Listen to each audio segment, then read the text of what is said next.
You can attach supplemental resources, such as a teacher's guide or a quiz, to your uploaded content. These resources will only be accessible to teachers, with the exception of closed captioning files for video, which will be accessible to all users through the media player. To attach a teacher resource, click Edit and select Attachments.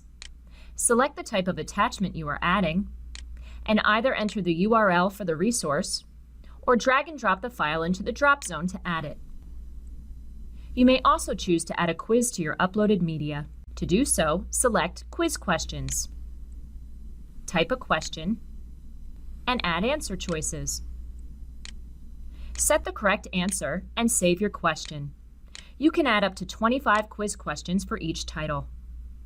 To review the resources you have added, return to your media's title page.